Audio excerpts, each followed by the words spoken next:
Hello and welcome to Daytime. I'm Cindy Edwards. And I'm Dave Nemeth. We have a great show for you today, chock full of colorful characters and stories. What are you looking at? Have you lost weight? Actually, I've put on a few pounds. Why? Well, I don't know. I just think you look a little drawn today. Funny you should say that. I am feeling a little bit flat. You, on the other hand, though, you couldn't look better, and you're certainly very animated today. Well, thank you. But for some reason, I don't feel like myself either. I mean, I feel okay, but something's just not quite right. Everything feels a little sketchy. Hey, you know what? That driver dropped us off at the wrong studio. This place is three-dimensional. You're right. But you know, as long as we're here, we could do a better job hosting this show than those other two bozos. Oh, that's for sure. But, speaking of those two clowns, here they come. We better get out of here. Oh, my. Yeah, you're right. But, by the way, don't forget, we are bowling with Fred and Wilma this afternoon. That's true. And then we have drinks later with Marge and Homer at Moe's, right? Right. Okay. Somebody said that... Who are those people? Who are they calling bozos? What the heck? That looked a lot like you. They're going bowling with Fred and Wilma? And drinks with Marge and Homer. Everybody knows Fred quit at bowling a long time Everybody ago. knows He's too Marge, fat. Marge doesn't drink. Wow, that's true. Not that I've ever seen her drink. Maybe she does. I don't know. That was just bizarre. Very, Now, very confusing. If I'm ever sick, I know I can call on that woman. That looks just that's like true. me. She could fill in. In fact, she was dressed like you and everything. And she's been in our wardrobe. So is he. I liked her dimensions. Very nice dimensions, yes. And did you notice his?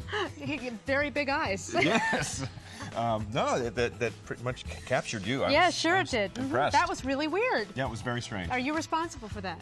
Could be. Yes? Yes, I am. I'm partially responsible. We'll explain that a little bit later on. We're going to show you more of the characters. We're going to show you how they were actually created. welcome to Daytime, everyone. Yes. I'm She's the real Cindy. Cindy. That was a love tap. Okay, right now we're going to go back to that opening animation and how it was made. And that's one of the really cool things about hosting this show is that we get to try out interesting opportunities. For instance, having someone make an animated character of you. And if you saw the very beginning of our show today, you would have seen our characters, but if you missed it, that's okay too. That's right. You're going to see them again in this piece, and we're going to show you how the folks at International Academy of Design and Technology made it all happen. Last week, the guys at IADT created an animated Little Dave, and we demonstrated a technique called motion capture. This is the process used in big-time Hollywood films like Polar Express and Beowulf. Pretty cool stuff. Today, Chris Hayes shows me how he put together that incredible animated opening for Daytime.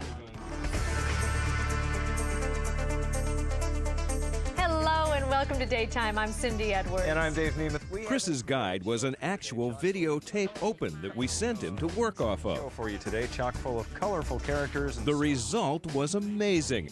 But how did he do it? Well, he already had a mini-me. Now he had to make a Cindy. This here is the model of Cindy. She's 3D, in 3D space. Basically, if you click on any part of her body, you can see the mesh itself and how it breaks down. The way that she's basically constructed, if I select the face and hit a part here where you get to the individual points, you can see that by pushing and pulling the points, it pretty much determines the layout of your mesh, and eventually you settle in on something that looks really great.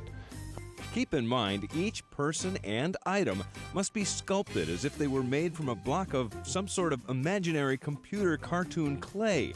It's moldable and, if you want, stretchable. Now that's what I call rubbernecking. Cindy's character is really taking shape, from her pretty manicured nails all the way down to her toes.